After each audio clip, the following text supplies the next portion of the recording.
even things that are valuable, like family and job and even there's something good about being comfortable, even if you're not completely honest about your gender, being comfortable in a world that values being the gender that you were born as, that says, well, if you can live in that, then that's the way we want you to be, and really want to support you in that.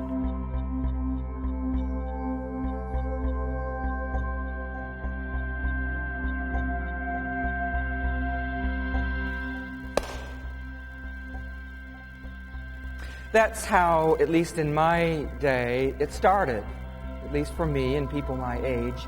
I understand obstetricians do it differently these days, but back then it was a good, sound, round slap on the rump. And that's the beginning of life, the first breath drawn. As the doctor makes that first announcement, the first name that is given to us, before any other name, and we are called boy or girl. I was born in a snowstorm in March, which not unusual in Buffalo, and I was the firstborn on both sides of my family, so it was a big deal for everyone. I was the oldest, and the fact that I was a grandson to my grandparents was a very big deal. But moved to Georgia when I turned 10.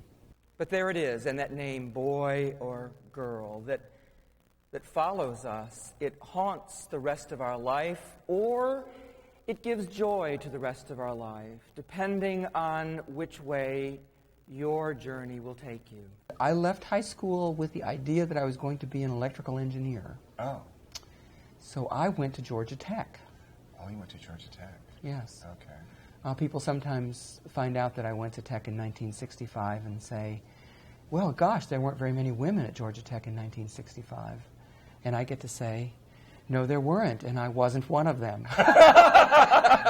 There is a congregation full of names. Look around you and look at all the wonderful people who are here, and imagine all of the names that have been given joyfully in birth to boys and girls.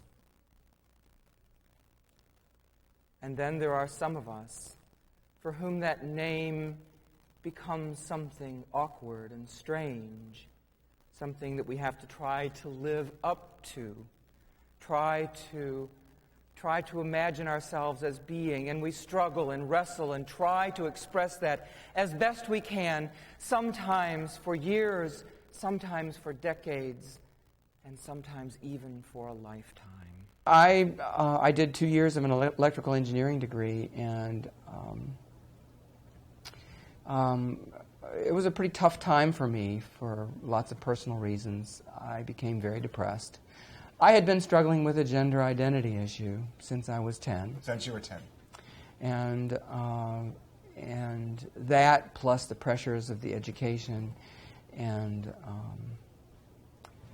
trying to live up to people's expectations, I really became quite depressed at the age of 20. And I actually left Georgia Tech without telling my parents. Applied to Davidson. Couldn't get in because of the timing. It was too late to get in for the next year, so I applied to Georgia State as a transient student, and then went off to church camp for the summer to just get away from everything, because I'd been doing engineering work during the summers, and but I wanted to get away completely, so I went to the Presbyterian church camp, and I think in many ways it was probably the best decision that I made in my life to go to that camp that summer, because that's where I met Sigrid, who became my wife, and I realized that the calling to ministry that I had had probably years before, because the calling to ministry for me was something that sort of emerged out of my transgender experience. I can't tell you how it happened. I can't tell you why it happened at 10. I can give you some ideas. I mean, at 10 years old, you're beginning to become aware of a larger world around you. At 10 years old, remember, it's the 4th or 5th grade. It's the time when the first buds of adolescence begin to blossom in the lives of especially the girls, because they tend to be a little earlier than the boys. So those things are beginning to happen, and for many of us, it was the first time that we were ever alone. Both parents were working, and both sisters were in split sessions in a different school, and I locked every door in the house, double-checked every door in the house, went into the powder room, locked the powder room door. I mean, I was really locked in, and pulled gobs of toilet paper off of the toilet paper roll and stuck them in my T-shirt to make breasts. And looked at myself in the mirror, and it just, the most mixed up, awesome feeling just came over me. I couldn't describe it. I felt a mixture of shame and awe, and it made no sense to me, what I was doing or why I was doing it. I've since learned that my classmates were all doing the same things. The girls were going home and doing that because they were anticipating the growth of their breasts. And the boys were going and doing it, but they were not doing it by themselves like I was. They were doing it with the other little boys because they were making fun of the girls whose breasts were developing. So, we all had exactly the same experience, but for different reasons. The thing that happened, though, was I found myself really swept up in this powerful sense that I wanted to grow up to be a woman. I knew that I wasn't. I mean, I was a pretty bright kid. It was 1957, and we were living in Georgia, and I was smart enough to know that I better not say anything about that to anybody. So I kept it to myself. But it was a very hard thing to hold on to for a 10-year-old. I believed at the time, because I'd never heard of anyone say anything to me that indicated that anyone else in the world ever had a feeling like that. It was like, this was a unique idea, that a little boy could want to grow up to be a woman was something I never heard of from anywhere. And so I really thought that I was broken. I thought that there was something basically wrong with me. And that if people found out, that I would be lost. So I'd better keep it a secret. When a newspaper article appeared in the Atlanta Journal-Constitution, the headlines of which said, "Ex-Marine becomes bride," and I knew immediately what it meant, and read the story of someone who had gone through, served his time as a Marine, undergone sex reassignment surgery in Denmark. No, I guess his was in Morocco. And had become a woman. And the account was of her wedding dress and all. I was transfixed by the story. I suddenly had a new name, one that I dare not speak, but one that I held and I kept carefully. I wrapped it up in a piece of foil. We didn't have plastic back then. And I wrapped it in foil. I put it on at the end of an electrical wire and hung it in the wall in my bedroom behind the intercom, which I removed for the purposes of hiding it, terrified that anyone would find it because it would immediately give me away. I think it's still there. It was about the same time that my family started attending a little Presbyterian church about 4 blocks away from the house. The pastor's name was Harold Miner, and the director of Christian education was Willeen Terry. Very significant people in my life. They both had a universal message that was the sort of the core of their ministry for this little church that was brand new. It was a satellite church from a big church here in Atlanta. And the message was this, that one, that God knows you all the way through to the very marrow of your bones. There is nothing about you that God doesn't know about. which of course to someone like me would have been a devastating thing to hear, except that the other part of the message was, and God loves you all the way to the very marrow of your bones. With every secret you have, God embraces you. So he knows everything about you, and he still loves you. Not just still loves you, really loves you. Really loves you. Really loves It's not like he loves you in spite of this. you. Right. It's that it's who you are, and you are who God loves. Mm-hmm. It was an unusual message, I have to tell you, for the South, for Georgia. You know, this happened to be the Presbyterian church just down the street from where we lived that was convenient to go to. You know, God works in mysterious ways, and I'm just certain that God was guiding all of the things that were making that happen, because it was a saving message for me. You know, I still felt like I was broken. You know, I still felt like I was unlike other kids, but I didn't feel lost. You know, that was a fundamental difference for me. I knew that there was a place that I belonged in the world, and the church was it. So, you know, in a sense, I've often thought that I didn't have much choice in the matter of becoming a Presbyterian minister, and I did try the engineering thing for a couple of years. But when I went to Camp Calvin, which is what it was at the time, a good Presbyterian camp, you know, John Calvin, experiencing myself working with the campers there was just an overwhelming sense of being in place. I was just in the right place. And there was always this kind of motivation inside of me that was you know, I felt an incredible amount of pain about myself, and I was intuitive enough to know that other people felt that too. And it wasn't my pain, but I knew that kids felt, you know, I was sensitive to shy children and kids who struggled with disabilities or a problem that made them stand apart from the other kids. And so, you know, it was I was highly motivated to work with and be a part of their lives and try to help them.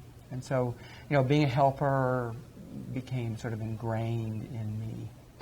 A beautiful, bright, strong woman. She came out of the woods.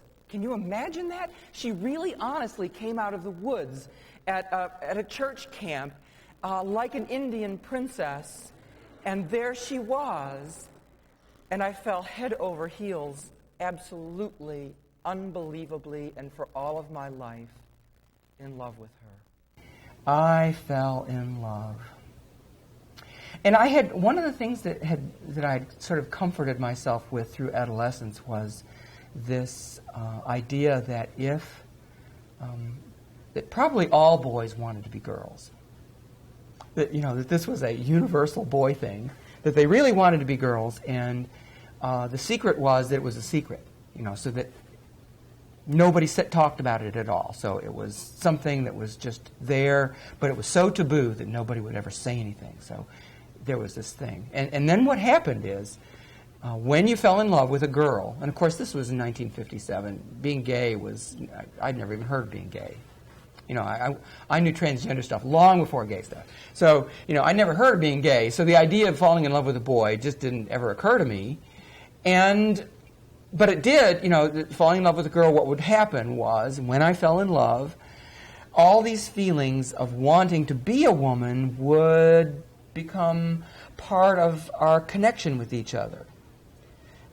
So, in a kind of a Jungian way, you know, this projection of my female persona onto my partner would be a part of the intertwining of our psyches. And, you know, it was very sophisticated for a teenager. I thought, you know, I'd never heard of Jung, so, you know, I came up with that all on my own. And I met Sigrid, and, I mean, I really did. I fell in love hard, and she was and is an amazing woman, and to me, I mean, she's it. And I really... Actually, it worked. I stopped having all of this desire to be a woman. It lasted probably about 9 months, long enough for us to get married, and then about 3 months after our wedding, there I was standing in front of the mirror in our bedroom, dressed in her clothes, and it was a devastating experience. It was just incredible because, not only was I not cured, I had now connected my life to someone else whom I loved. I just loved her. Still do. Did she talk about, did you share any of this with her, or you didn't? I became very depressed. So much so that she was worried. She wanted me to see a counselor. She was afraid that I was suicidal. I might have been, actually. I was despondent. I couldn't stand the possibility of losing her, and I knew that if I said anything to her, that I would.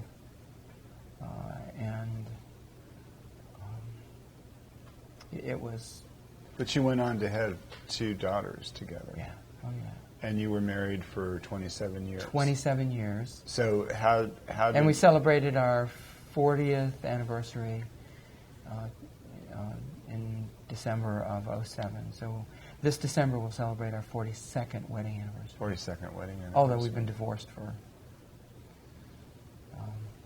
Well, how did you get from the beginning of your marriage to 27 years later? Can you capsulize that? I don't know. That's 27 hard. years. What probably happened is I think I took a vow that I was going to keep this as a secret forever. I didn't want to hurt her with it. I didn't want to hurt me with it. So I decided that I was going to have to hold it as a secret. And I discovered that I could stand it by working. I solved the problem by becoming an aholic, probably a workaholic. From the age of 20 through the age of 40, I earned 4 degrees while working full-time. I became licensed in 3 different professions. I became ordained as a minister in the Presbyterian Church. I was a good father for 2 daughters. I wrote a dissertation. I built a psychotherapy practice from the ground up in downtown Atlanta, Georgia. I built a sailboat and sailed it in the Atlantic Ocean, built my first house, and on and on and on. From all outward appearances, everything looked like it was going great. Am I telling a story that you all know about? Of course. As I got more and more depressed, I started having to tell her more and more about my gender stuff openly, and she began to understand more and more about it. Until it sort of got to the place where I finally had to say, well, I've always really wanted to be a woman, and it's being enough of a problem now that there's not much else that I can do other than confront that. And because you kind of had accomplished everything you wanted to accomplish professionally, or you had these degrees, and then I started talking about wanting to go to medical school, and she said, no, you can do that, but it'll be without me. So I knew, I did not want to lose her. That was sort of the big controlling thing, was to not lose Sigrid, because she was and is the best part of my life. So, I couldn't lose her. That was not an option. But I really did. I thought, well, I could just start this whole thing over. We could become impoverished again, go off to medical school, and everything will be just fine. I'll have to work, what more work could there be than, 6 or 7 years of medical school and post-medical training. You can so think I thought, about wow, it'd be else. great, fabulous, it works great. but and I realized that was unreasonable, and I knew what I was doing, and so. And she also said, "No, I'm not gonna do that with you." I'm not going to do that with you. Yeah, she said that, and then she said she came to me later and said, when our daughters leave home, when they and they were near that. I mean, they were both like in their late teens, and she said that when they go, I'm going to, and she said, I love you.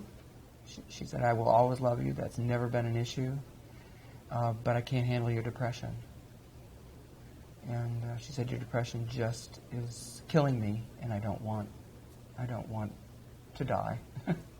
I don't want my spirit to be killed. I don't want you to let you do that to me. And Did you talk to her about transitioning, about... Not at that point. You didn't? Okay. So the marriage ended, and then you It's kind of... What happened was, she had been taking some female hormones, menopausal stuff. And one morning I was helping get our daughter ready for school. I mean, she requires assistance, dressing and all that stuff. So I was helping her get ready to go to school in the morning, and Sigrid came in and had this bottle of Premarin, which is a really powerful female hormone. And she said, this medication isn't working for me. I got a new doctor and new medications, and they're working great. And she put the pill bottle in the medicine chest. Why she would put pills that she's not going to be taking in the medicine chest, beyond me. But my mind was like a steel trap. Female hormones, I knew exactly what those things were and what they were for. And so I started stealing them, one pill at a time. And an amazing thing happened. I took these pills over the space of 24 hours. What had been a dark, insidious depression. We're talking about the kind of depression where I would leave home angry after dinner, and my family was convinced that I was going out to kill myself. That kind of depression. Really bad. And in 24 hours, turned completely around. Life was good again. And it was so remarkable that my partners in my therapy practice were concerned. One of the earmarks of a severely depressed person who has decided to commit suicide is that the depression lifts. It's sort of natural. Someone's feeling really pressed down with their depression, and it's agonizing and intolerable. So they make a decision that they're going to commit suicide. So there's an end. They feel relieved, and they feel better. And my partners were convinced that I'd made a suicide plan.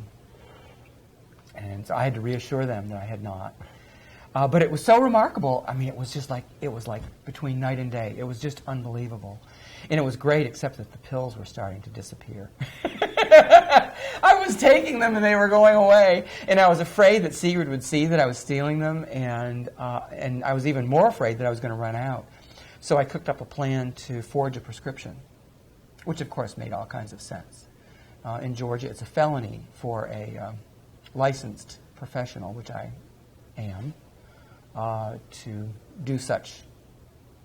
But I was planning on doing it anyway. I was going to forge a prescription so I could replace the pills so that she wouldn't see that I'd taken them, and so I could get my own supply.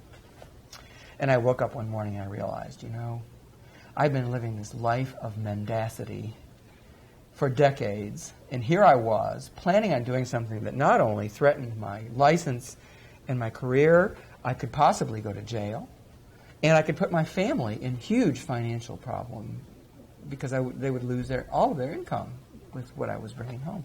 And I realized I was doing a really stupid, very self-destructive thing, and that was the place at which it all turned around. I realized that I could no longer ignore what I needed to do. And that's when I started getting appropriate treatment. And I began to travel every 2 weeks to Baltimore, Maryland. I flew there to see Margaret LaMatch every other Friday afternoon and begin to unravel the huge mess that I had made in my life. It's amazing how it comes down to one thought, one sentence, but it did. I had been weaving this story for weeks. I had written pages and pages and pages to my therapist, trying to explain all the ways and try to figure out some way out of this. Please tell me I'm a cross-dresser. Please tell me I'm gay. Please tell me I'm something, anything other than this. And I kept saying, I'm confused about my gender. Margaret, I'm confused about what my gender is. And finally, in about our 4th or 5th session, Margaret said, Eric, just a second. You're not confused about your gender. You've never been confused about your gender. You're just afraid that other people aren't going to be able to accept it. And it was like, it clicked. I knew that that's what it was. She was a backslid Roman Catholic from Prague, Czechoslovakia. What a woman. Margaret was her name. She was just fabulous. And she said, for a Presbyterian minister, you don't have much faith. And, you know, she was right. She was right on the money. And I went home, and I told Sigrid. I flew home, because she was in Baltimore, so I flew up there to see her. I flew back to Atlanta, went home, told Sigrid that I decided that I really needed to do a gender transition. And we cried. We stayed up half the night together. And she said she couldn't be married to me. She didn't think she could be married to me because she just couldn't handle thinking about that. But that she would be there for me, that she would not leave, that she was going to. And she has been every step of the way. Marrying her was the smartest thing I ever did in my life. Anyway, it was tough giving up the marriage. I didn't really want to. So you would have stayed married? Oh, yes. Yeah. Oh, yes. Yeah. And I think, there was some sense in her that she would have to sort of identify as a lesbian if she wanted. She really saw me as a woman. She from the first time she ever saw me dressed up, she never saw me as a man ever after that again. And I guess it was just because she realized, that this really did sort of click with me. It wasn't something that I didn't have to try to be a woman. I didn't have to play the role or practice it or anything. It was just there for me. And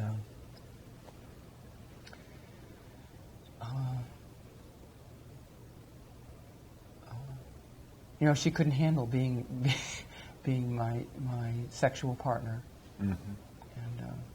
And I understand that, but she still loves me, and I see her regularly. So if I'm lucky when this interview is over with, I'll get to talk to her on the phone. It's an issue touchy for most and volatile for a church. Should a minister be allowed to continue as an ordained pastor after a sex change? As we first told you last night at 11, two pastors here are at the heart of this controversy. 11 News reporter Steen Miles has more. It is an issue for which Georgia Presbyterians say there is no precedent. Transsexual ministers like Carla Pridgeon and Erin Swenson. I, as most everybody else, am wrestling with does the sex change make a difference in the effectiveness of ministry and even into the moral and ethical issues. Action against Reverend Erin Swenson is pending. In the meantime, she says the sex change has made her a better pastor. Even though I was probably pretty good as a pastor before, I'm far better now. I've known her as Eric for many years, and it's hard for me to say Erin and her. A decision on Swenson's fate is expected in July. In the beginning, it went really well. I actually approached the church to change my name on the roll because, at the time, there was this big thing about not keeping gender records, because of political correctness. So the only thing I asked was for them to change my name on the roll. Of course, they asked me what name I wanted to change it to, which, of course, was a reasonable question. And, I said, well, I want to change it to Erin Katrina Swenson. And they said, why do you want to change it to that? And I said, well, I'm changing my gender expression to something a little more feminine. Boy, talk about skirting the issue. I thought this would be a little more appropriate. And they said, well, you know, usually it's easy to change your name, but this is going to be a little more difficult. But the committee did great. I gave them a bunch of materials. They wanted to know, you know, what my process was and what I was doing. And they interviewed a couple folks. They read some books and decided it was okay. And they went to the Presbyterian meeting to tell the Presbyterian meeting to change my name on the roll. And there was one minister there who stood up and said, no, I have an objection. And unfortunately, I mean, his personal objection was sort of a difficult, virulent one. He couched it, though, in very reasonable terms.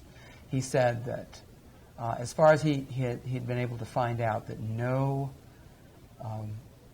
Christian minister, let alone Protestant minister or Presbyterian, had ever changed sex and stayed ordained, so that what they were doing that day could not only set precedents for the Presbyterian Church, but all of Protestantism and Christendom combined. So, he managed to expand it to not just changing my name, which is what I wanted. I mean, what I really wanted was to change my name and go on with my life. I wasn't going to make this into... I had no intention of being a political anything. I didn't want to change the world. I just wanted to change how I lived my life. Didn't want to change my career. I didn't want to change my family. Didn't want to change my city. Didn't want to change anything. Just my gender. That's all. Just that part. And so I was hoping that they would just sort of let me slide around the back.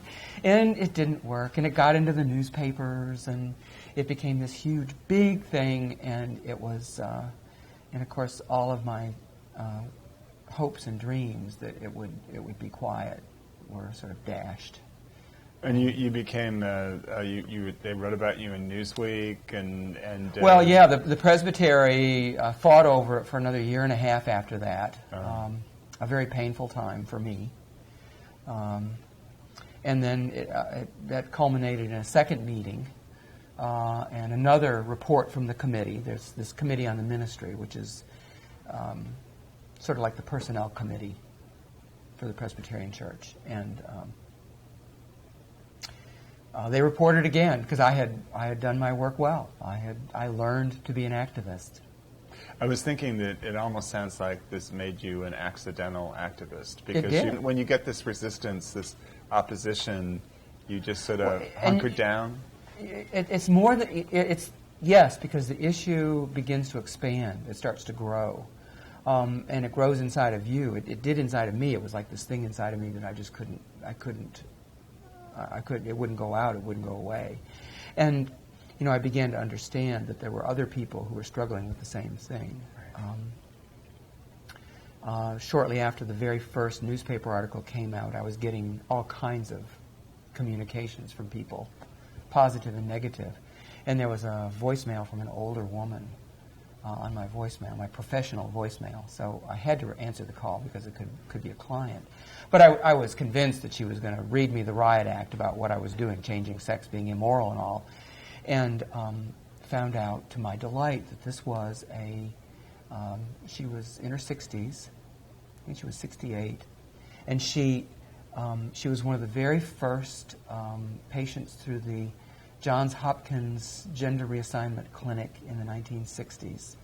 And she had seen the article in the newspaper about me. We got together and had breakfast. Had this marvelous discussion. She had been active in this Presbyterian church next to her retirement community for 8 or 9 years since her husband had died. Played the piano. We were both musicians. That's another way that I was a fairly accomplished musician. Still am, I guess. And so we shared all this stuff. And at the breakfast table at the Majestic in Atlanta, here we were eating this greasy food, eating breakfast, and I put my hands across the table, and I said, I was so delighted. I said, how wonderful to be able to meet a fellow transgender Presbyterian. And she said, "Oh, but I'm not a Presbyterian." Oh, but I'm not a Presbyterian. And I said, "Well, I thought, I'm sorry, I thought you said that you were active in the Presbyterian church next to your retirement place." And she said, "Yes, you love that church." She said, "Yes, I do." I said, "Well, tell me what's up." She said, "Well, I never could join the church." And I said, "What do you mean?" She said, I didn't think that God wanted me to join the church because, of who I was, who I am."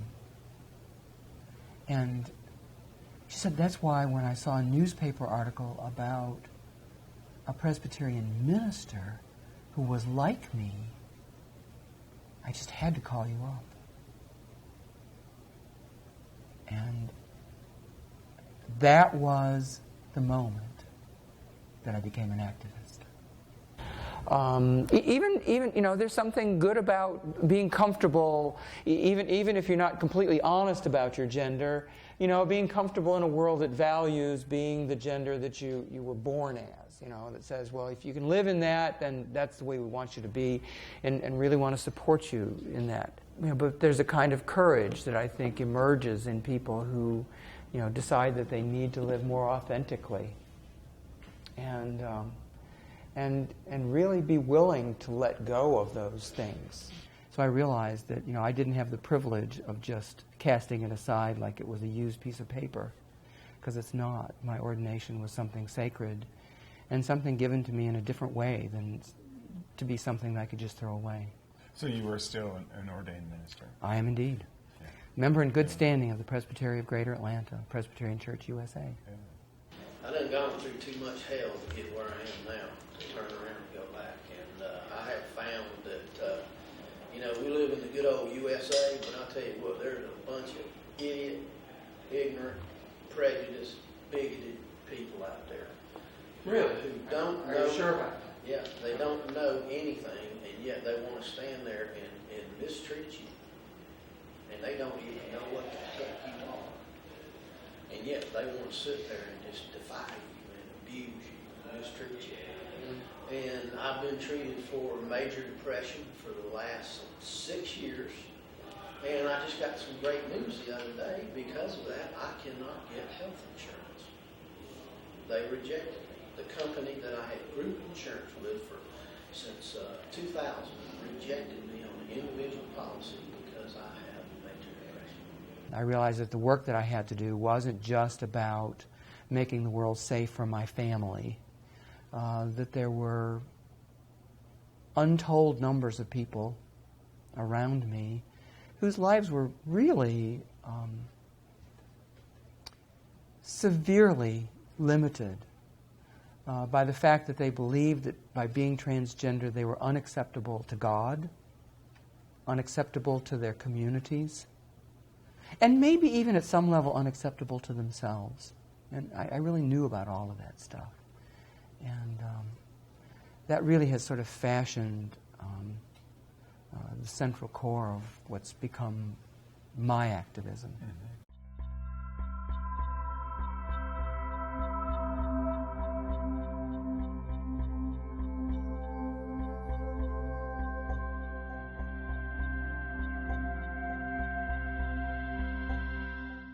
The Employment Non-Discrimination Act is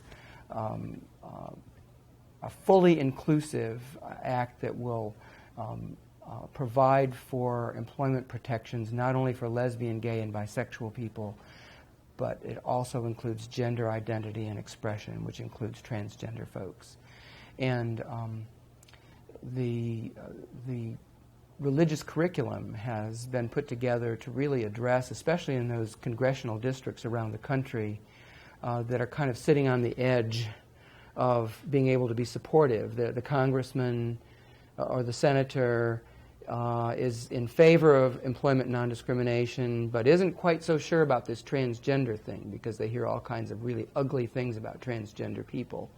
And so the faith education piece has been a way to really help clarify what this transgender thing is, and having ministers and other faith leaders go around the country and present this curriculum in those congressional districts has been a very useful tool, which I think has really helped. And it looks like employment non-discrimination may possibly be a reality.